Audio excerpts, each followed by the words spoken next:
Monsieur le ministre, chers collègues, nous avons l'honneur d'accueillir aujourd'hui Monsieur Olivier Dussopt, ministre du Travail, du Plein Emploi et de l'Insertion. Monsieur le ministre, je vous souhaite la bienvenue. Je vous remercie de vous être rendu disponible pour répondre à nos questions aujourd'hui. Vous le savez, à partir du 10 juillet 2022, plusieurs membres du Consortium international de journalistes d'investigation ont publié ce qui est désormais convenu d'appeler les Uber Files, s'appuyant sur 124 000 documents internes à l'entreprise américaine, datés de 2013 à 2017. Cette enquête a dénoncé les méthodes de lobbying de la société Uber pour implanter en France, comme dans de nombreux pays, des véhicules de transport avec chauffeur, des VTC, venant concurrencer le secteur traditionnel du transport public particulier de personnes réservé jusqu'alors aux taxis. Dans ce contexte, notre commission d'enquête a deux objets. D'une part, identifier l'ensemble des actions de lobbying menées par Uber pour pouvoir s'implanter en France, le rôle des décideurs publics de l'époque et émettre des recommandations sur l'encadrement des relations entre décideurs publics et représentants d'intérêts. D'autre part, pour ambition d'évaluer les conséquences économiques, sociales, environnementales du développement du modèle Uber en France, l'ubérisation, et les réponses apportées et à apporter par les décideurs publics en la matière.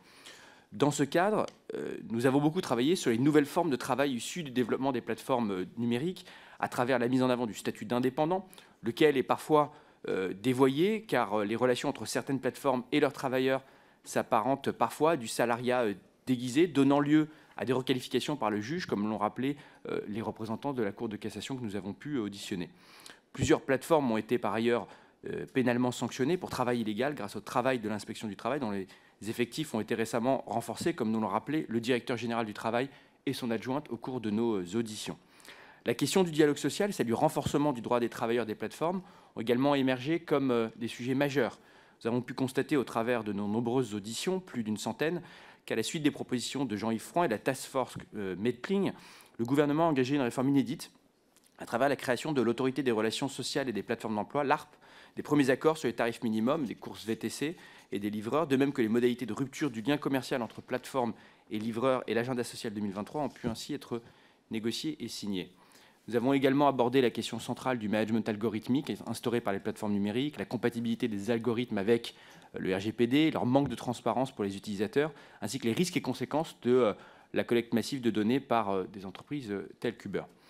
En tant que ministre du Travail, du Plein Emploi et de l'Insertion, évidemment, ces sujets vous préoccupent autant que notre commission d'enquête. C'est pourquoi il nous a semblé indispensable de vous auditionner pour connaître votre vision, votre action, celle du gouvernement, sur les conséquences du développement des plateformes numériques sur le travail en France. Nous aurons de nombreuses questions à vous poser ce matin, à commencer par les suivantes.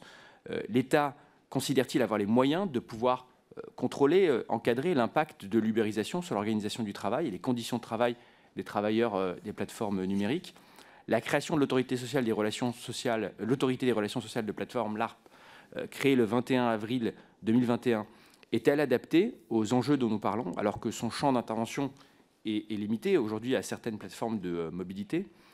La négociation en cours sur le projet de directive européenne relative à l'amélioration des conditions de travail via les plateformes peut-elle être une opportunité pour réguler davantage les relations de travail au sein de l'ensemble des plateformes au bénéfice des travailleurs, tout en assurant les conditions de l'innovation, d'une concurrence saine et non faussée et de la création d'emplois?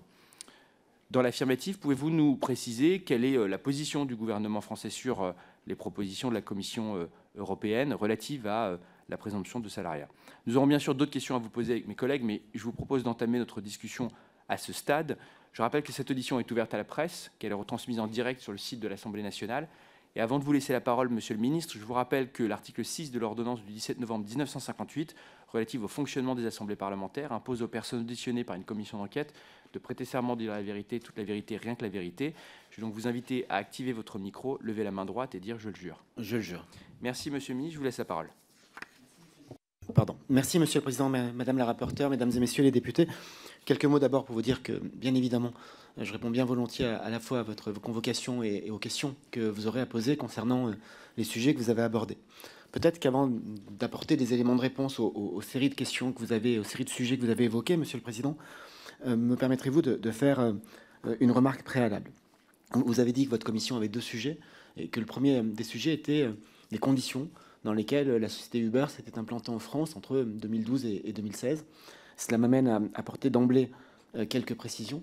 D'abord pour rappeler qu'au moment de cette implantation et de ce travail d'implantation, je n'étais pas membre du gouvernement, que pour ce qui me concerne et dans les fonctions qui sont les miennes aujourd'hui, j'ai été nommé il y a un an, à 2 jours près, et à un moment donc où Uber était parfaitement implanté, si on peut se permettre cette appréciation qualitative. Les administrations de mon ministère et de mon cabinet ont, dans le cadre normal de leur travail, tant sous ma responsabilité que sous celle de mes prédécesseurs, rencontré des représentants des plateformes, dont des représentants d'Uber, mais pas seulement. Pour ce qui me concerne, à titre personnel, je n'ai jamais eu, à ce ministère ou ailleurs, de contact direct avec l'entreprise Uber. J'aurais pu en avoir d'ailleurs, car le ministère, comme ceux que j'ai occupés précédemment, mène plusieurs sujets, plusieurs chantiers qui auraient pu concerner les plateformes et nécessiter de telles rencontres, considérant que ces rencontres sont aussi l'occasion de mener des politiques publiques plus fonctionnelles, plus pertinentes, et non pas déconnectées des réalités économiques et sociales. Je le dis parce que je considère que avoir ou ne pas avoir rencontré la société Uber ou d'autres sociétés de plateformes ne relève pas d'une évaluation, d'une appréciation positive ou négative. Ça s'inscrit dans un cadre normal. Pour ce qui me concerne, les mesures que j'ai conduites et les réformes que j'ai conduites rue de Grenelle depuis ma nomination n'ont pas nécessité, n'ont pas justifié, n'ont pas amené de rencontres de ce type-là. J'ai écouté, Monsieur le Président, les sujets que vous avez listés et j'ai pris connaissance des travaux de votre commission avant de me rendre devant vous aujourd'hui.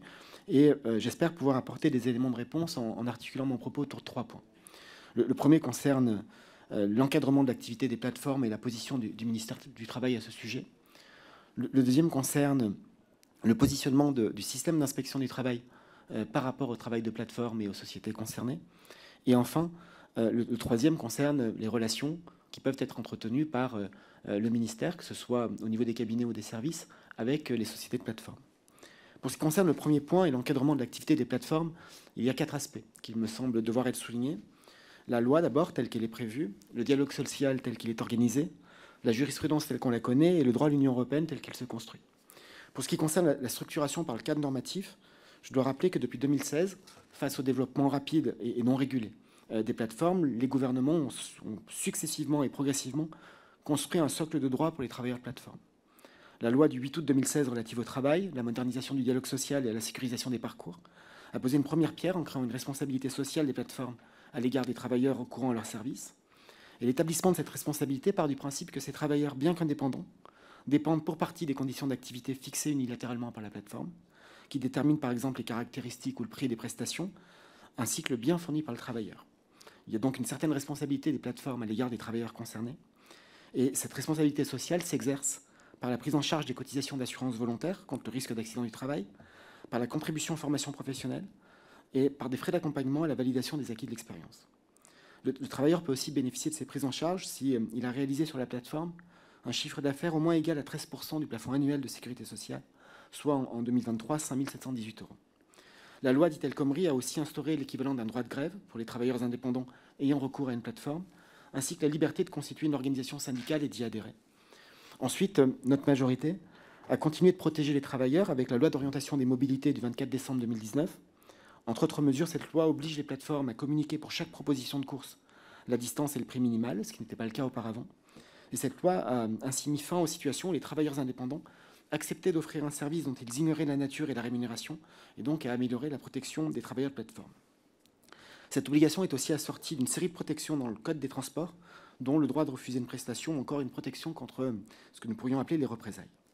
La LOM améliore aussi considérablement le droit à la formation des travailleurs indépendants, par exemple en obligeant l'abondement du compte personnel de formation par la plateforme au-delà d'un certain chiffre d'affaires réalisé. Le deuxième point qui constitue l'encadrement normatif aujourd'hui concerne la question d'un choix français, qui est le choix du dialogue social. Puisque, au-delà des jalons normatifs, la France a surtout fait le choix du dialogue social pour améliorer le droit des travailleurs des plateformes, et c'est une spécificité française que nous défendons dans le cadre des discussions européennes sur lesquelles je reviendrai. C'est un choix de confiance dans la concertation entre les représentants des travailleurs et ceux des plateformes, c'est finalement le pari du dialogue et du consensus. Nous considérons que l'objectif de cette concertation entre représentants est d'élaborer des droits et d'assurer le développement économique du secteur, mais pas de revenir sur les statuts existants. Il revient en effet toujours au juge, en appréciant les situations au cas par cas, de requalifier le statut d'un travail dont les conditions d'exercice ne s'apparentent pas à celles d'un indépendant. En vertu de ce principe et de ce choix, en vertu de la LOM aussi, en application de la LOM plus exactement, plusieurs ordonnances sont venues encadrer ce dialogue social. D'abord celle du 21 avril 2021, qui instaure le principe d'un dialogue social entre plateformes de la mobilité et travailleurs qui y recourent. Et elle a créé à l'article L 7345-1 du Code du travail l'autorité de régulation des plateformes d'emploi, qui est en charge de l'organisation du dialogue social dans le secteur.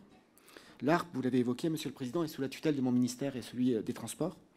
Elle permet aux acteurs de plateforme de disposer d'un tiers de confiance qui facilite l'instauration et la conduite du dialogue, et son financement est assuré par une taxe acquittée par les plateformes.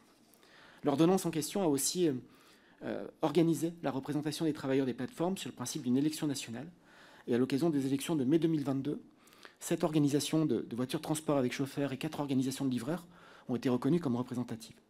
Nous savons tous que les taux de participation étaient faibles. 1,83% pour les livreurs, 3,9% du côté des VTC. Pourtant, ces taux ne remettent en rien en cause la légitimité des représentants, puisqu'il s'agissait de premières élections dans un secteur qui n'est ni familier ni vraiment sensibilisé à cette question du dialogue social. Par ailleurs, nous pouvons aussi relativiser ces taux, puisque la participation aux dernières élections dans les TPE s'est élevée à 5,5%. J'espère bien évidemment, et je crois que nous pouvons tous espérer, que les prochaines élections organisées en 2024 seront l'occasion de mieux faire connaître le scrutin et ses enjeux. L'ordonnance prévoit aussi une série de mesures pour les représentants des travailleurs de plateforme. Ils sont ainsi protégés d'une baisse d'activité liée à l'exercice de leur mandat. Ils bénéficient d'heures de formation et de délégation pour exercer leurs missions, qui sont prises en charge et compensées forfaitairement. Il y a une deuxième ordonnance qu'il faut citer, celle du 6 avril 2022, qui prévoit les modalités de représentation des plateformes de mobilité pour les VTC et les livraisons. Et la représentativité des organisations des plateformes a ainsi été précisée à l'article 7343-22 du Code du travail. Elle est issue à la fois du nombre de travailleurs et du montant total de leurs revenus d'activité.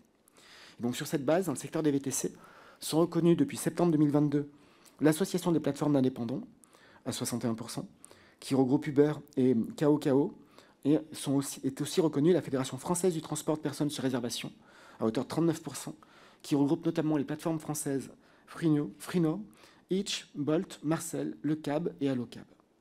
Pour ce qui concerne les livreurs, seule l'API est représentative, en regroupant notamment les plateformes Uber Eats, Deliveroo et Stuart. L'ordonnance fixe également les règles du dialogue social sectoriel en créant une commission de négociation pour la négociation des accords sectoriels, ainsi que leurs conditions de validité.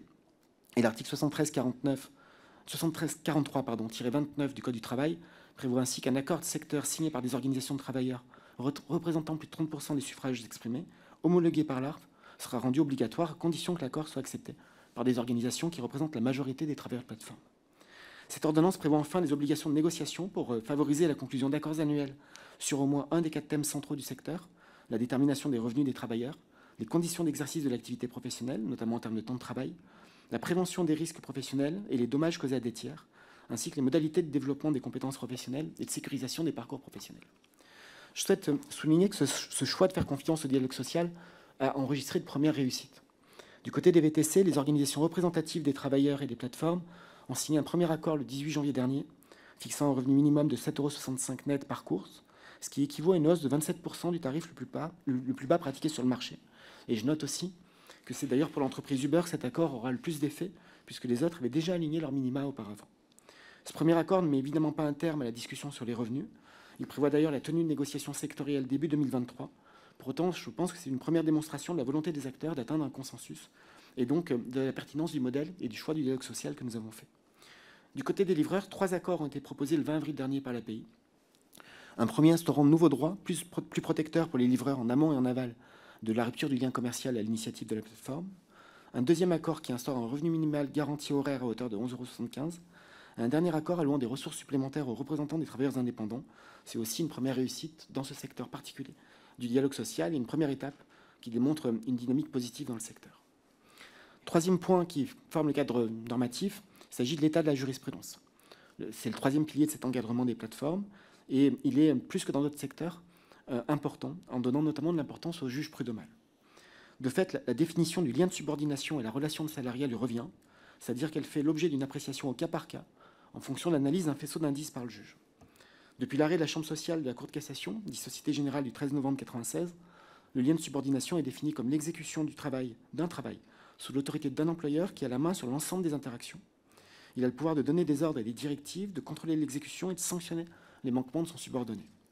Ce raisonnement s'applique en réalité à tout travailleur qui sollicite la reconnaissance d'un lien de subordination, dont les travailleurs de plateforme qui souhaitent une requalification de leur statut en salarié. Et ces critères se retrouvent dans les derniers arrêts récemment rendus à l'encontre, par exemple, d'Uber. C'est le cas d'un arrêt de la Cour de cassation du 4 mars 2020, ou bien de Take It Easy, dans un autre arrêt du 28 novembre 2018.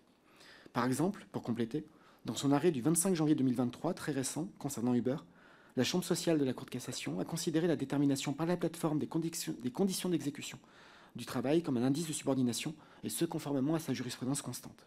A l'inverse, elle a considéré dans un arrêt du 13 avril 2022 qu'il n'y a pas de contrat de travail entre un travailleur et la plateforme Voxtur, concluant qu'il manque d'éléments caractérisant l'exercice au sein d'un service qualifié d'organisé. Le droit protège donc les travailleurs des plateformes, comme tous les autres travailleurs, à partir de la singularité et de la complexité de leur cas. Vous m'avez interrogé, Monsieur le Président, sur le droit de l'Union européenne en construction. C'est le dernier pilier de l'encadrement des plateformes de mobilité qui est en construction. La proposition de directive relative à l'amélioration des conditions de travail dans le cadre du travail via une plateforme est en cours de discussion au Conseil, c'est-à-dire au niveau des États, après avoir fait l'objet d'un vote au Parlement européen en février dernier. Ce projet de directive vise à définir une approche par le statut sur la base de critères qui permettraient de caractériser une relation de subordination entre un travailleur et une plateforme. C'est pour cela qu'on parle de présomption de salariat. Tout l'enjeu pour la France est de pouvoir concilier ce cadre européen en construction avec le dispositif que nous avons bâti dans le cadre de la loi de 2016, puis de la loi NOM et des ordonnances que j'ai citées. Et ainsi, nos positions en Europe découlent nécessairement de tout ce que je vous ai exposé comme cadre national que nous avons construit. Nous regrettons que le texte présenté par la présidence tchèque au Conseil des ministres du Travail de l'Union européenne le 8 décembre dernier à Bruxelles n'ait pas réussi à trouver une majorité qualifiée parmi les États membres. Nous étions prêts à le voter. Nous l'avons dit lors de la réunion du Conseil. Nous l'avons déclaré publiquement, même s'il représentait déjà pour nous de très grandes concessions par rapport au modèle que nous avons bâti. Nous nous sommes engagés sur une voie singulière et que nous considérons comme équilibrée, celle du dialogue social, qui permet de cadrer le développement économique des plateformes et d'assurer la mise en place de nouveaux droits définis par les représentants des travailleurs eux-mêmes, tout en protégeant le statut des véritables travailleurs indépendants. C'est cette voie que nous défendons devant nos partenaires européens et qui représente un point d'équilibre au sein du Conseil. Elle passe par l'exigence d'une définition suffisamment précise des critères d'application de la présomption de salariat prévue dans le projet de directive pour préserver les statuts existants et le modèle français de négociation collective. Nous continuerons, nous restons mobilisés pour aboutir au meilleur texte possible, capable à la fois d'améliorer le droit des millions de travailleurs de plateforme en Europe et de lutter contre les statuts faussement indépendants. Un prochain Conseil des ministres européens du travail se tient le 12 juin prochain. Et il est prévu par la présidence suédoise la possibilité, l'ordre du jour n'est pas encore déterminé et fixé, je crois, d'aborder un vote d'orientation générale, non pas un vote sur la directive, mais plutôt d'orientation générale. Je ne sais pas si ce point restera ainsi inscrit à l'ordre du jour du Conseil EPSCO, dans la mesure où la réunion du comité des représentants permanents, qui s'est tenue hier pour préparer le Conseil EPSCO du 12 juin, a montré une très grande pluralité et de très grandes différences de position entre les différents États membres, non pas entre ceux qui seraient pour et ceux qui seraient contre ce projet de directive, mais véritablement avec une singularité des dispositions et des positions de chacun des États qui amène plutôt à considérer les expressions autour de 3 ou 4 blocs et non pas sur un affrontement ou une opposition entre des pour et des contre. Le deuxième sujet, après le cadre normatif, concerne l'intervention de l'inspection du travail dans le contrôle de l'application du droit aux entreprises en général et aux plateformes en particulier. C'est le deuxième sujet, je crois, qui relève de mon portefeuille et qui concerne les plateformes, avec ce contrôle du droit des travailleurs des plateformes, qui n'est pas sans lien avec les débats relatifs à l'activité de ces acteurs. Les plateformes font l'objet d'un contrôle précis dans le cadre du plan d'action de l'inspection du travail et du plan national de lutte contre le travail illégal. Dans le plan national de lutte contre le travail illégal pour 2020 à 2022, la lutte contre les faux statuts était un axe prioritaire pour les services déconcentrés de l'inspection du travail.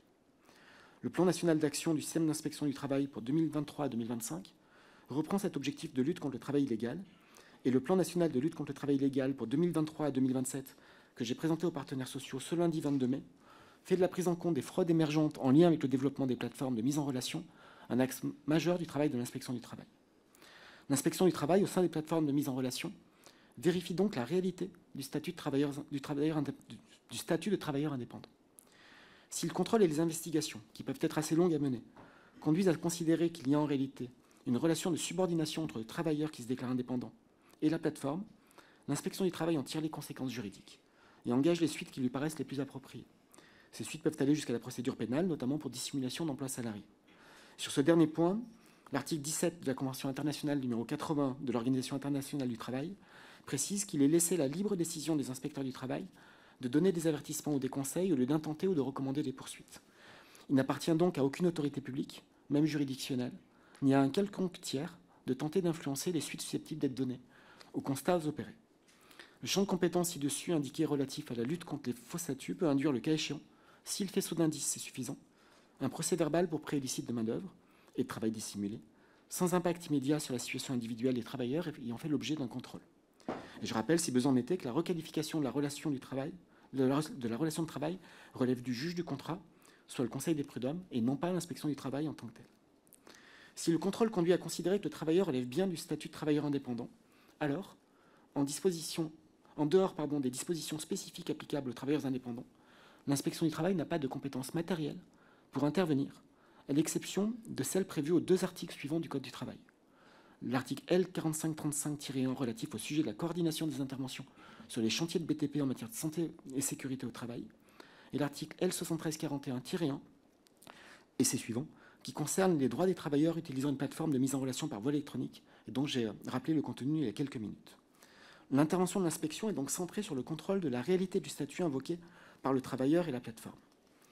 Pour ce qui concerne les contrôles, plusieurs contrôles d'envergure ont eu lieu directement pour des plateformes. Ainsi, depuis 2016, 18 plateformes ont fait l'objet d'actions de contrôle approfondies en matière de travail illégal, en particulier sur la problématique des faux statuts, et dont 8 des 16 sont des plateformes de mobilité. Depuis 2016 toujours, la société Uber a fait l'objet de 3 enquêtes, 2 pour Uber Eats et 1 pour la société Uber VTC. En complément, les agents de l'inspection du travail étant des agents de constat, ils sont amenés également à contrôler directement les chauffeurs VTC lors de leurs interventions de livraison. Ces contrôles sont enregistrés au titre de l'identité du travailleur indépendant, sans pour autant qu'il ne soit possible de le rattacher directement à une plateforme. Ainsi, en 2021, une action a été déployée dans plusieurs régions visant notamment à identifier des situations de sous-location de comptes. Ce sont 26 contrôles qui ont été menés concernant 426 travailleurs, soit un échantillon représentatif des plateformes de rattachement Uber Eats, Deliveroo ou Just Eat. Ces contrôles avaient permis d'objectiver, par un échantillonnage de la pratique de la sous-location, de comptes à hauteur de 14,79% sur le territoire national.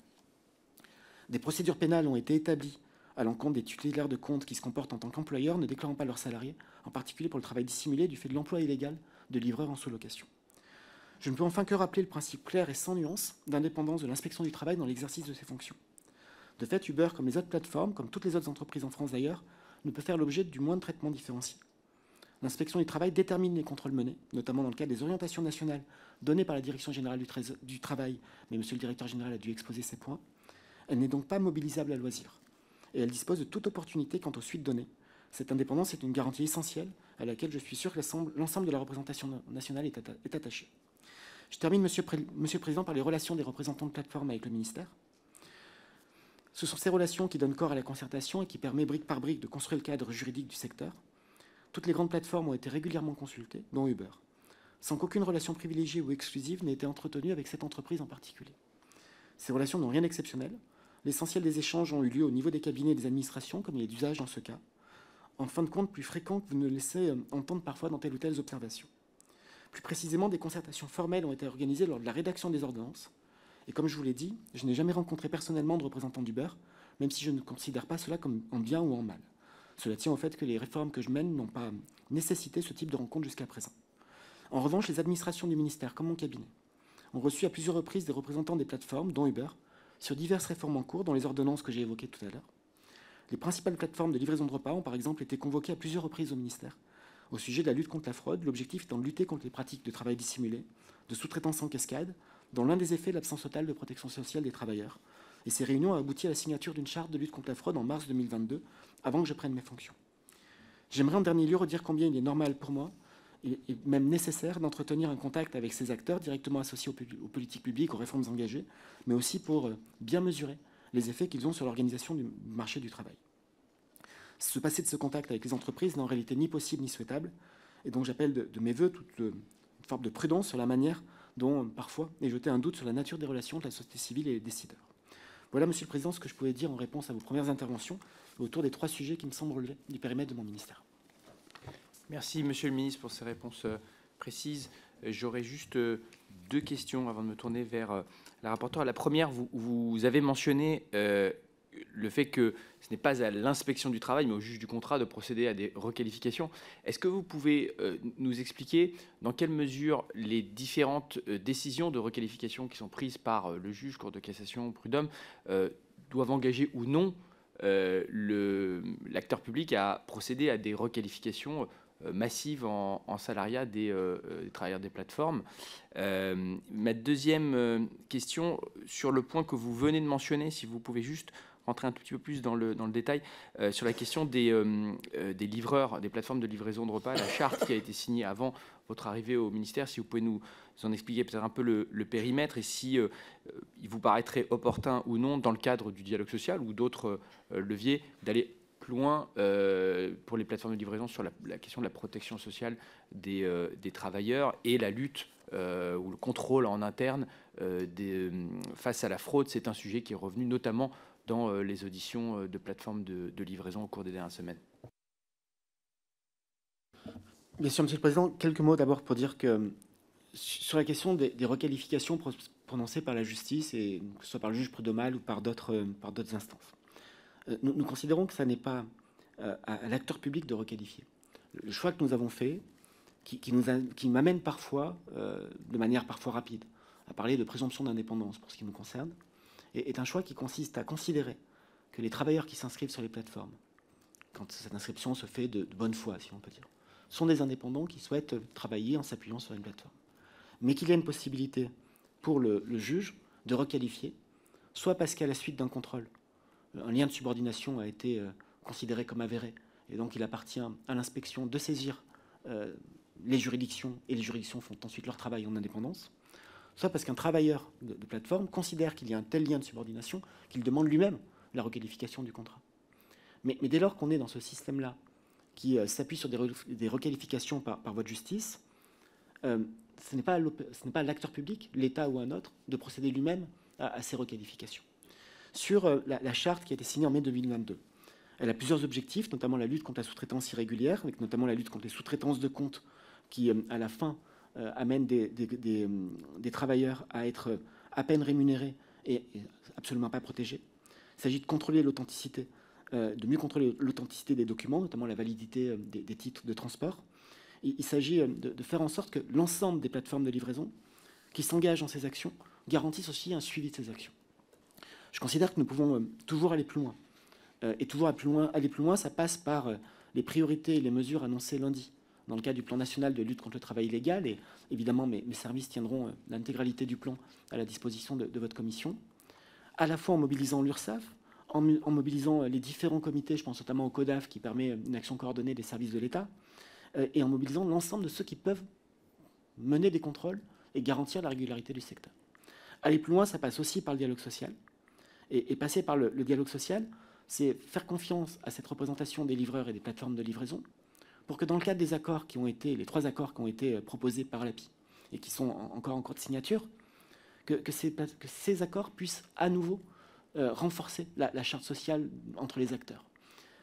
Si je devais peut-être résumer cette position, je dirais que l'État soit à l'initiative en ayant suscité le dialogue d'une première charte sociale est une bonne chose et c'est utile. Mais maintenant que le dialogue social est installé, ça nous semble plus logique que ce soit les acteurs qui s'en emparent. Charge à l'État de veiller à la bonne application et charge à nous d'encourager la conclusion de telles chartes et de tels accords. Mais faisant confiance au dialogue social, il a montré en quelques mois qu'il pouvait déjà porter ses fruits.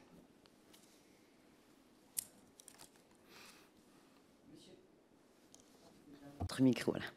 Monsieur le Président, Mesdames et Messieurs les députés, Monsieur le Ministre, Olivier Dussopt, j'ai une première série de questions. Pour revenir un peu sur vos propos, vous justifiez la mise en place d'une responsabilité sociale des plateformes vis-à-vis des travailleurs par le fait que les plateformes exercent de fait une subordination sur les travailleurs, notamment, pour reprendre les éléments que vous avez listés, le contrôle et choix des tarifs. Mais alors pourquoi, à partir du moment où on permet à des plateformes l'utilisation du statut de travailleur indépendant, alors même qu'elles exercent une certaine subordination, on ne l'autoriserait pas plus largement au-delà en fait du secteur du transport et de la livraison? Et finalement, quel intérêt auraient les autres employeurs à continuer de travailler avec des travailleurs sous contrat de travail, finalement sous contrat salarié, donc de payer des cotisations sociales, de contribuer au financement de notre système de retraite et d'être obligé de respecter la loi et le code du travail, si finalement ils pourraient avoir la possibilité de continuer à subordonner des travailleurs tout en échappant à l'ensemble des obligations du Code du travail. Voilà. Donc, autrement dit, est-ce que vous ne voyez pas que dans votre dispositif législatif, finalement, en réalité, il est fait pour pouvoir être un cheval de Troie pour détricoter tout le salariat. Et le Code du travail, qui, je le rappelle, a été conquis de haute lutte en 1910, après nombre de grèves. Donc, vous dites également que tout l'enjeu, c'est de concilier le cadre européen et puis l'évolution du travail législatif particulier, original de la France. Et vous insistez beaucoup sur le dialogue social. Dans le cadre de nos auditions de la commission d'enquête parlementaire dont je suis la rapporteure, nous avons bien compris que la stratégie, et nous les écouterons à nouveau cet après-midi, de Uber et des plateformes de l'ubérisation, du capitalisme de plateforme, et finalement, ils se rendent bien compte que de décision de justice en décision de justice, ils perdent, et le lien de subordination est une évidence, et donc les travailleurs sont sommés d'être qualifiés en salariés, ou plutôt les plateformes sont sommées de requalifier en salariés leurs travailleurs. Bien. Donc quelle est la stratégie d'Uber et des plateformes? C'est de dire, ah ben alors à ce moment-là, on va essayer de trouver un peu un tiers statut entre le statut d'indépendant et le statut de salarié, par de nouveaux droits sociaux. Et finalement, nous défendons l'idée d'un dialogue social. Je reprends en fait dans une tribune des dirigeants d'Uber suite à la publication de leur Better Deal. Ils citent d'ailleurs la France en exemple en fait au niveau de cette stratégie. Certains pays européens montrent déjà la voie. Voilà ce que disent les dirigeants d'Uber dans une tribune sponsorisée. La France a achevé une série de réformes progressives, augmentant le niveau de transparence et de choix que les plateformes devraient offrir aux travailleurs, tout en garantissant des protections telles que l'assurance obligatoire et la formation professionnelle. Exactement tout ce que vous nous avez développé. Et on est dans un moment particulier. Lorsque Uber écrit cela, c'est avant la création de l'ARPE, mais ils savent déjà que la France est dans ce cheminement-là de dialogue social. Et finalement, pour eux, ce dialogue social permet certes de nouveaux droits pour les travailleurs, mais surtout les protéger pour empêcher toute requalification aux salariés. Et j'en arrive aussi à l'autre aspect de ma question. En ce moment, alors que la Commission européenne s'est prononcée en faveur d'une directive présomption de salariat, que le Parlement européen est également en faveur d'une directive de présomption de salariat réfragable, vous avez, lors de l'audition sur l'avant-projet France Travail, assumé que vous étiez en faveur de la présomption d'indépendance. Or, nous avons auditionné le SGAE, le secrétariat général aux affaires européennes, pour dire, mais c'est quand même assez étonnant, on n'a toujours pas de publication et de débat à l'Assemblée nationale sur la position qui va être défendue par la France au Conseil de l'Union européenne sur cette directive présomption de salariat. Et on a très bien compris qu'en fait, la France, elle cherche à torpiller cette directive présomption de salariat en ajoutant des critères, en disant par exemple que si le critère du tarif en fait partie, si un pays a mis en place un tarif minimum, il ne faudra pas que les salariés ne pourront pas s'appuyer sur ce critère-là. Et surtout, vous souhaitez que les pays qui ont notamment un dialogue social puissent déroger à l'application de cette directive présomption de salariat. Autant vous dire que pour M. Schmitt, que nous avons auditionné, le commissaire européen en charge du dossier, cette présomption d'indépendance est une véritable ligne rouge pour la Commission européenne. Or, vous êtes souvent, on vous entend vous faire les grands défenseurs de l'Europe. Or, quand pour une fois il y a une véritable avancée sociale, est-ce que la France serait dans une stratégie finalement de Brexit vis-à-vis de cette directive présomption de salariat? Dernière chose, vous défendez le dialogue social. Est-ce que cette directive présomption de salariat a fait l'objet d'une discussion au sein de l'ARPE? Est-ce que les confédérations syndicales ont été entendues sur leur position sur cette question-là? En tant que rapporteur, je leur ai adressé un courrier. Les confédérations syndicales m'ont bien répondu. 1, elles n'avaient pas été auditionnées. 2, elles sont favorables à la demande que nous formulons, et qui est soutenue par aussi tous les groupes parlementaires de la NUPES, qu'il y ait un débat à l'Assemblée nationale au nom de l'article 50 alinéa 1 de la Constitution, assorti d'un vote sur la position de la France. Qu'est-ce qu'elle va défendre le 13 et 14 juin ou ultérieurement concernant cette directive présomption de salariat? Donc vous l'aurez compris, la question du dialogue social semble être la bonne stratégie pour Uber d'empêcher toute requalification salariée. Et ce qui apparaît assez évident, c'est que visiblement, vous défendez vous-même et l'ensemble du gouvernement cette même stratégie. Qu'avez-vous à répondre à cela? Je vous remercie. Merci Madame la rapporteure. Je vais répondre qu'il me semble que dans votre propos, il y a deux confusions. D'abord, dans la mesure où une présomption d'indépendance, comme une présomption de salariat, ne peut toujours être renversée. Il n'y a pas de présomption irréfragable. Et c'est le propre de notre droit français que de renvoyer la requalification aux autorités juridictionnelles. Et donc, que l'on parle de présomption de salariat ou de présomption d'indépendance en France, ça n'a finalement qu'une portée juridique assez limitée. C'est ce qui m'a amené tout à l'heure à préciser dans mon propos liminaire que je pouvais porter ce propos, parfois rapidement, pour dire que nous avons fait le choix de ne pas aller vers une présomption de salariat qui serait automatique. Je précise par ailleurs que pour ce qui concerne l'exercice et les conditions d'exercice, la détermination du lien de subordination s'appuie sur un faisceau d'indices qui comporte les moyens, la capacité à déterminer ses horaires de travail, un service organisé sans pouvoir y échapper. Et qu'il y a, c'est pour ça que je parlais de confusion dans le propos qui est le vôtre à l'instant, une forme de confusion sur les conditions d'exercice de l'activité, en rappelant qu'un travailleur est salarié si l'employeur peut le sanctionner, a un pouvoir de direction et donne des ordres, et c'est là-dessus que le juge apprécie sa décision. La deuxième confusion que j'ai notée dans votre propos concerne les positions exprimées par les différentes parties prenantes de la discussion européenne. Le Parlement européen, dans son vote, ne défend pas la directive de la Commission. Il défend une présomption de salariat automatique et sans critères. Alors que la version initiale du projet de directive porté par le commissaire Schmit est une version, une proposition qui porte des critères assez précis, que le débat parmi les différents États membres doit permettre de préciser. Enfin, 2 points. Le premier, c'est pour rappeler qu'il n'y a pas de tiers statut dans notre droit et que la loi El Khomri de 2016, comme la LOM et les ordonnances qui ont suivi, n'ont pas prévu la création d'un tiers statut. C'est un débat qui, pour moi, est derrière nous, qui vise, notre débat de l'époque, visait à mieux protéger les travailleurs de plateforme, tout en permettant l'activité indépendante quand elle est indépendante et en facilitant la requalification pour les situations de faux statut. Et puis la deuxième chose concerne la position de la France sur la scène européenne. Je ne sais pas comment vous pouvez dire que la France voulait torpiller une directive, alors que nous avons dit publiquement lors du Conseil EPSCO du 8 décembre que nous étions prêts à voter la proposition faite par la présidence tchèque. Et cette position est publique puisqu'elle a donné lieu à un communiqué de presse publié sur le site du ministère et sur les sites gouvernementaux, notamment du ministère des Affaires étrangères et européennes. Et nous avons dit lors du Conseil du 8 décembre que nous étions prêts à voter cette directive. Nous l'avons exprimé. Il n'y a pas eu de majorité pour la voter.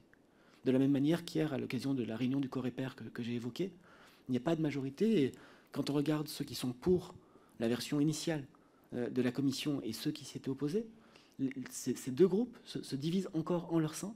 Et chacun des groupes a dit les difficultés qu'il avait avec la directive. Donc je pense qu'à ce stade, le projet de directive tel qu'il a été présenté hier me paraît difficilement adoptable. Je reste prudent, chaque État est libre de ses votes. Mais il me paraît difficilement adoptable. Je forme le vœu, mais ce n'est pas nous qui sommes à l'initiative, c'est la Commission, que sur la base du texte qui a été évoqué et examiné lors du Conseil européen du 8 décembre, nous puissions reprendre les travaux. Et nous avions dit, le 8 décembre, que malgré les très fortes concessions que cela impliquait, nous étions prêts à le voter. Pour nous, c'est une base de travail qui reste d'actualité. Oui, monsieur le ministre, vous dites finalement qu'on parle de présomption de salariat ou présomption d'indépendance, il n'y a une différence de portée juridique que très limitée. Non, c'est l'inverse. C'est radicalement 2 stratégies totalement différentes. La présomption de salariat signifie quoi? D'abord, la position du Parlement européen, c'est pour une présomption réfragable de salariat. Ça veut dire quoi? Ça veut dire que tous les travailleurs des plateformes sont considérés comme devant être requalifiés en salariés parce que l'ensemble des décisions de justice attestent bien qu'ils sont dans un rapport de subordination. Vous avez rappelé les décisions de la Cour de cassation, celles qui ne sont pas en faveur de la requalification en salarié, c'était faute de travailleurs auditionnés dans le dossier, mais pas sur une position de fond. Bien. Donc une présomption de salariat ferait que l'ensemble des salariés seraient requalifiés en salariés, sauf si la plateforme amenait la démonstration qu'ils sont dans un rapport d'indépendance. Donc c'est radicalement différent que votre position qui est de plaider pour la présomption d'indépendance ou pour l'augmentation de critères à un nombre tel qu'on revient à la situation actuelle où c'est chaque travailleur qui doit faire la démarche au prud'homme. Donc c'est bien différemment. Vous n'avez toujours pas répondu à ma question. Que pensez-vous de cette exigence démocratique au nom de l'article 50 alinéa 1 qu'il y ait un débat assorti d'un vote à l'Assemblée nationale sur la position de la France sur cette directive présomption de salariat, ou bien l'absence de vote va-t-il devoir être considéré par l'ensemble des travailleuses et travailleurs de ce pays finalement comme pire qu'un énième 49.3, puisqu'il n'y aurait même pas de débat, non seulement pas de vote, mais même pas de débat. Deuxième question.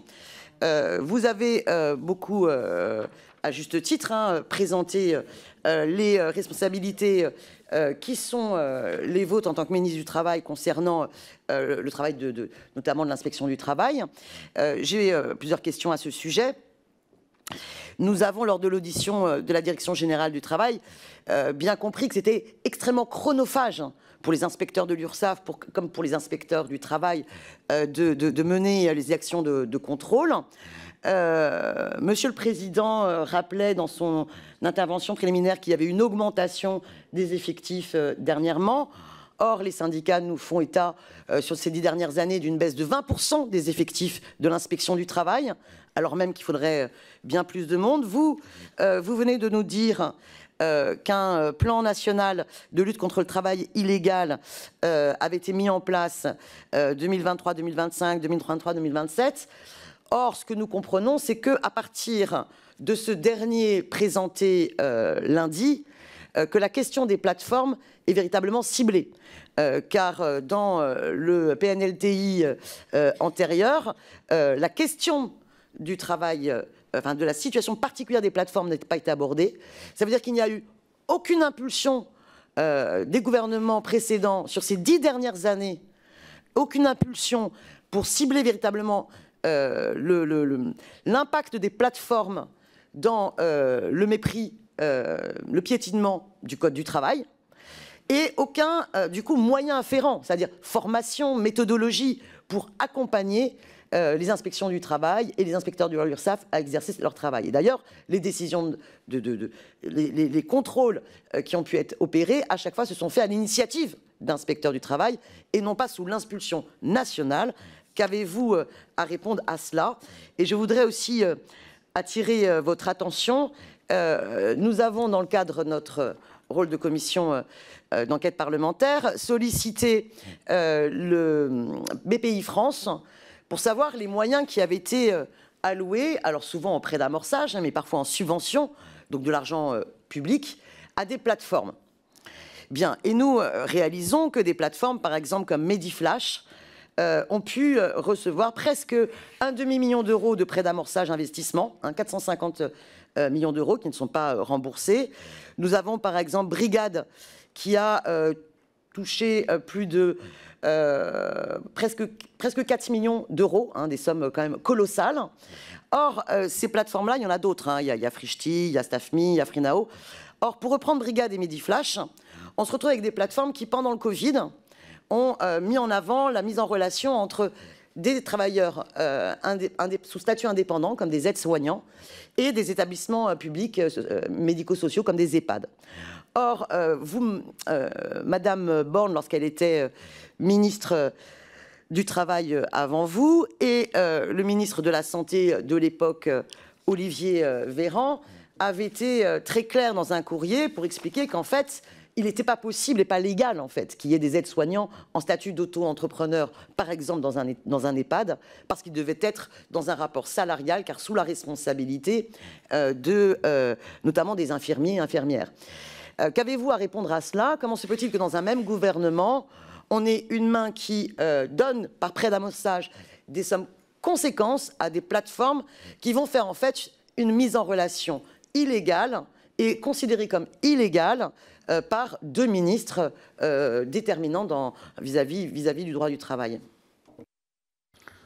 3 points pour être aussi exhaustif que possible. D'abord sur la question présomption d'indépendance, présomption de salariat.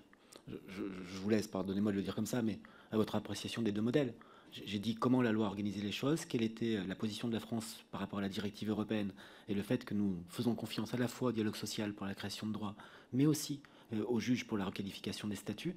Et l'ensemble des positions que j'ai défendues devant vous, dans mon propos liminaire comme dans la première réponse, relève finalement de la stricte application des votes intervenus au Parlement et des décisions qui ont été prises, à la fois sur la question des plateformes particulièrement et sur la question du droit du travail en général. Deuxième chose, sur l'article 50-1. je considère à titre personnel que le Parlement a déjà beaucoup débattu de la question des plateformes. C'est la loi de 2016.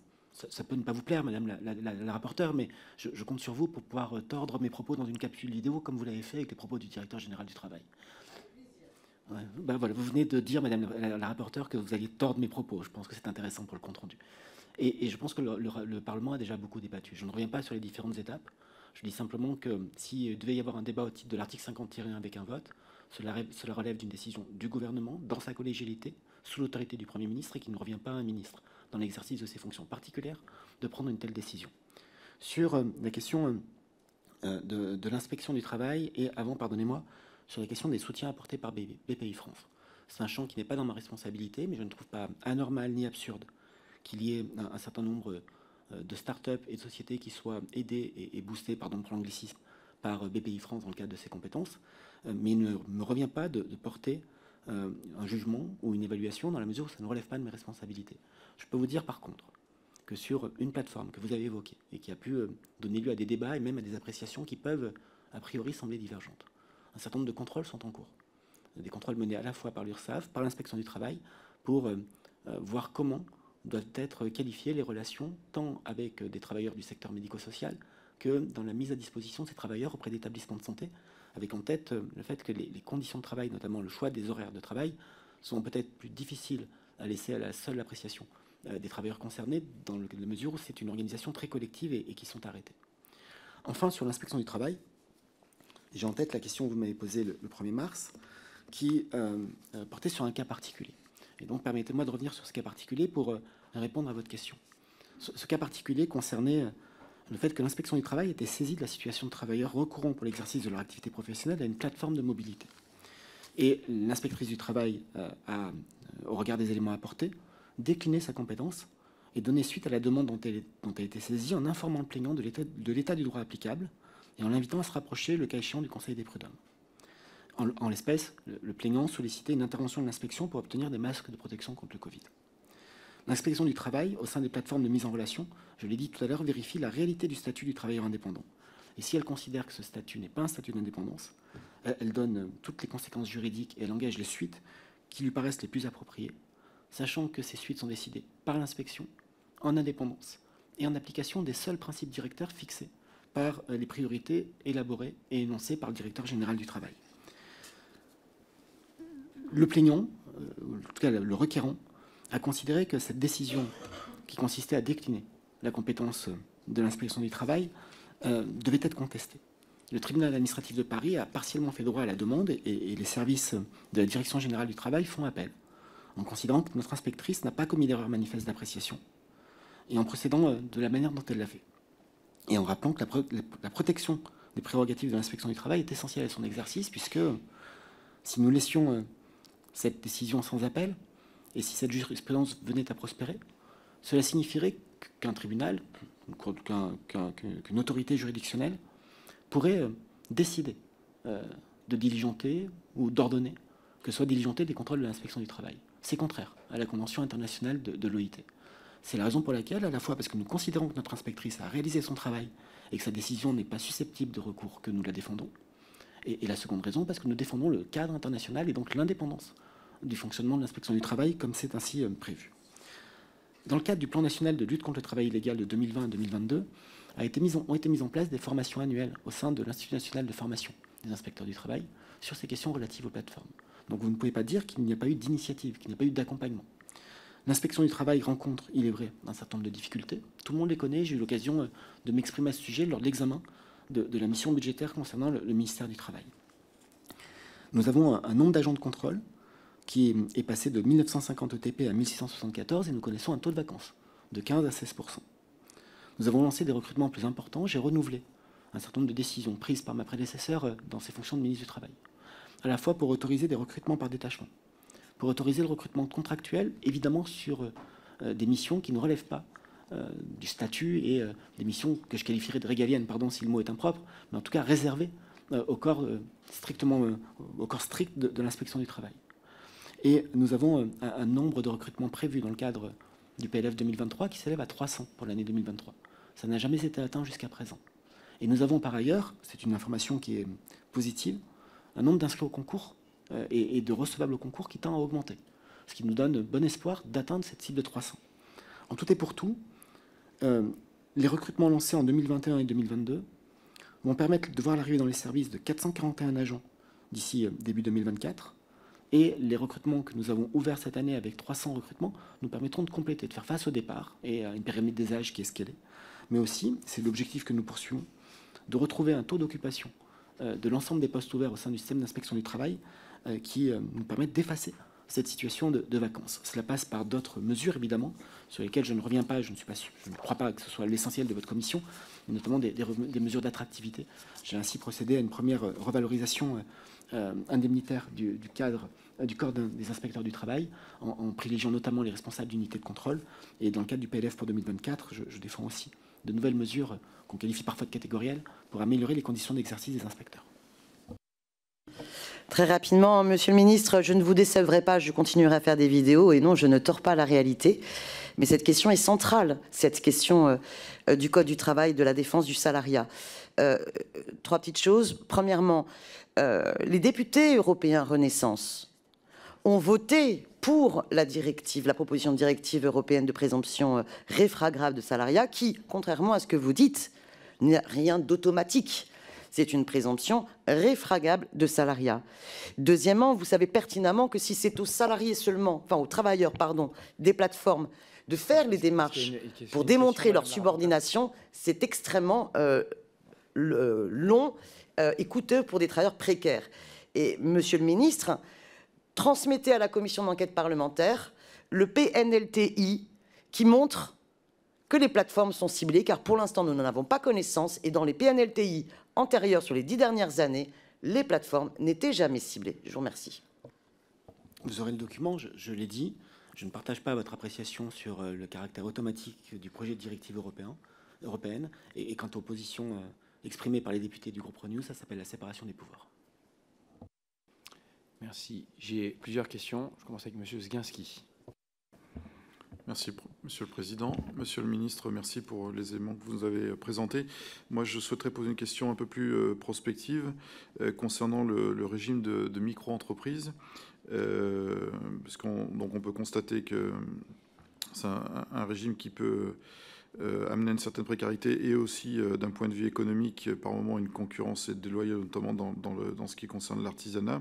Et donc, y a-t-il des réflexions en cours pour améliorer ce régime? Et par ailleurs, faudrait-il promouvoir ou mieux faire connaître des modèles alternatifs, comme par exemple le statut d'entrepreneur salarié ou le portage salarial? Je vous remercie. C'est un sujet qui relève, monsieur le député, plutôt de la compétence du ministère de l'économie et des finances. C'est évidemment un sujet de débat, notamment à l'initiative des partenaires sociaux, organisations syndicales, organisations patronales. Je pense notamment à l'UDP. Ça ne surprendra personne quand on connaît les positions qui sont portées.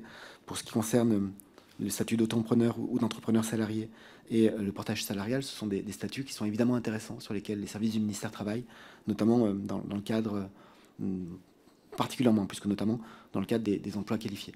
Donc ça fait partie de nos sujets, bien évidemment, y compris d'ailleurs dans le cadre de lutte contre la fraude et de travail, pour ce qui concerne les micro-entreprises, de travail illégal ou dissimulé. Merci. J'ai Madame Rouleau. Merci, Monsieur le Président. Monsieur le Ministre, vous avez tout à l'heure vous-même évoqué la fraude existant sur cette plateforme et votre volonté ou la nécessité, avec le dialogue social, d'améliorer la loi existante qui les gouverne. Alors, j'ai deux questions très simples. Aujourd'hui, êtes-vous en mesure de nous dire combien il existerait, parce qu'on nous en a parlé à une précédente audition, de faux comptes sur les plateformes, certains faisant travailler des personnes en situation irrégulière? Ça, c'est ma première question. Donc, sur le nombre ou le pourcentage. Un pourcentage m'irait aussi. Et la deuxième question, c'est est-ce que vous pouvez nous préciser les mesures qui seront prises justement pour lutter contre cette fraude sur les plateformes que vous avez vous-même reconnues? Merci, Monsieur le Ministre. Merci, Madame la députée. Sur la question du nombre de faux comptes, si nous connaissions le nombre exact, nous les démantèlerions et nous les déconnecterons. Je pense qu'il y en a plusieurs milliers. mais un audit est en cours et c'est justement un audit mené par chacune des plateformes dans le cadre de la charte sociale dont nous avons accompagné, en mars 2022, le ministère a accompagné la mise en œuvre. Et donc ces audits nous permettront d'y voir un peu plus clair. J'ai dit tout à l'heure que dans le cadre d'une opération spécifique menée en 2021, il avait été estimé que jusqu'à 14% de certains comptes de livraison pouvaient faire l'objet non pas d'un faux compte, mais d'une sous-location, ce qui est un peu différent et ce qui peut renvoyer aussi à du travail dissimulé, à des formes de requalification. Nous avons un sujet d'amélioration à mettre en œuvre, qui est une amélioration essentiellement logistique et technique, mais les services de Bercy, pardon, parce que ça sort de mon champ de compétences, y travaillent sur les modalités et l'acuité des vérifications menées lors de la création des comptes, notamment pour éviter la création de comptes avec les mêmes types d'identité, l'utilisation de photos identiques pour des comptes différents, parce que parfois, et pour ne pas dire souvent, cela peut dissimuler évidemment des situations irrégulières et parfois des personnes en situation irrégulière sur notre territoire. Et ce que je dis là est vrai aussi sur l'acuité donc du contrôle, y compris sur des pièces d'identité qui sont justes, mais des titres qui pourraient être arrivés à échéance. Donc pour éviter que se créent des situations dans lesquelles nous avons des personnes qui sont en situation irrégulière sur notre territoire, mais qui du fait de leur enregistrement, comme auto-entrepreneurs, comme micro-entrepreneurs, exercent une activité qui, elle, est légale et donc crée des grandes difficultés de droit et d'appréciation de leur situation, les services du gouvernement au sens large vont améliorer les dispositifs de vérification des identités, de la validité des identités, de la validité des titres. Merci. Madame Chandler.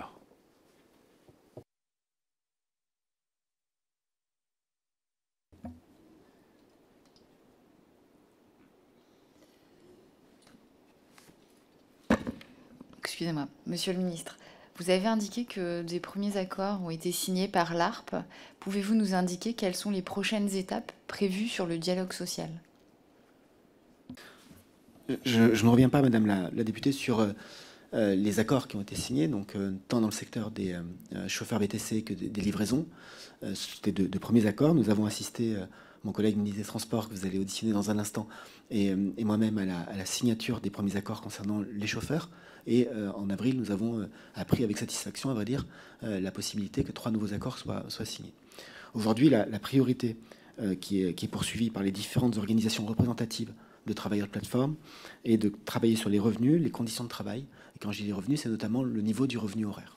Sachons que dans le cadre des ordonnances qui ont été prises et du droit qui a été fixé, je l'ai indiqué dans mon propos liminaire, il y a 4 thèmes qui doivent faire l'objet de négociations annuelles, puisque le droit prévoit que les différents représentants de plateformes comme de travailleurs de plateforme doivent ouvrir des négociations sur au moins un des 4 thèmes prioritaires chaque année. Et donc c'est dans ce cadre-là que le dialogue social va se poursuivre.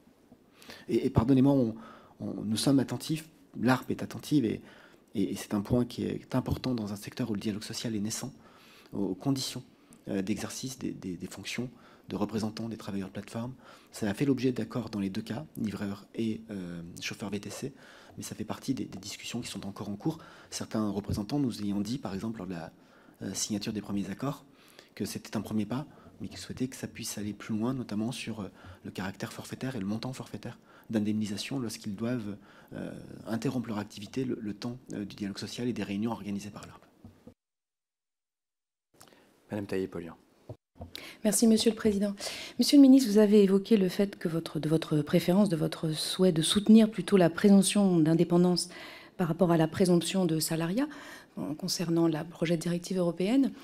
Alors, vous tenez qu'il s'agit là finalement juridiquement de concepts assez identiques, ce que je ne crois pas, avec Madame la rapporteure, mais en tout cas, en tout état de cause, politiquement, ça ne l'est pas du tout. Et ne croyez-vous pas que le rôle du ministre du Travail dans notre pays, en France, lorsque vous défendez le dialogue social, ce n'est pas d'adopter et de défendre des propositions qui sont favorables au salariat, dans le sens où il y a une subordination, dans le sens où il y a ces petits auto-entrepreneurs qui sont quand même face à des très grandes plateformes qui, elles, ont beaucoup de pouvoir. Et donc, finalement, n'y aurait-il pas là une disproportion telle de moyens mis à disposition des présumés salariés ou des présumés indépendants qu'il serait quand même logique, normal, quand on se réfère à la social-démocratie, que l'État vienne en soutien des petits? Madame la députée, ce sont des concepts qui ne sont pas tout à fait identiques, mais ce que j'ai dit tout à l'heure, c'est que ce qui compte, notamment dans un système où le juge peut procéder comme il le fait à des requalifications, c'est la réalité des conditions d'exercice. C'est ça qui détermine l'indépendance ou la requalification en salariat, ou en tout cas l'indépendance ou la non-indépendance. Pour ce qui concerne la responsabilité qui est la mienne, elle est avant tout de permettre à tous les travailleurs de ce pays de travailler avec le statut qu'ils choisissent, à condition que ce statut corresponde à la réalité de leurs conditions d'exercice. Et le choix que nous avons fait, qui n'est pas un choix que j'ai fait, c'est un choix historique de la France en la matière, c'est de confier au juge le soin de requalifier lorsqu'il considère que les conditions réelles d'exercice d'une activité ne correspondent pas au statut qui est affiché ou avancé par telle ou telle des parties. Monsieur Chak, vous avez une question aussi? Ah, très bien. Bon, mais écoutez, nous sommes arrivés au terme de notre audition. Monsieur le ministre, je veux vous remercier pour votre disponibilité, pour la précision de vos réponses. Il y a des demandes de documents de la rapporteure. Il nous reste quelques semaines encore dans la commission d'enquête. Je vous remercierai de nous les faire parvenir. Mais dans l'intervalle, je vous souhaite une excellente journée et nous allons passer à l'audition du ministre des Transports. Merci beaucoup. Merci à vous.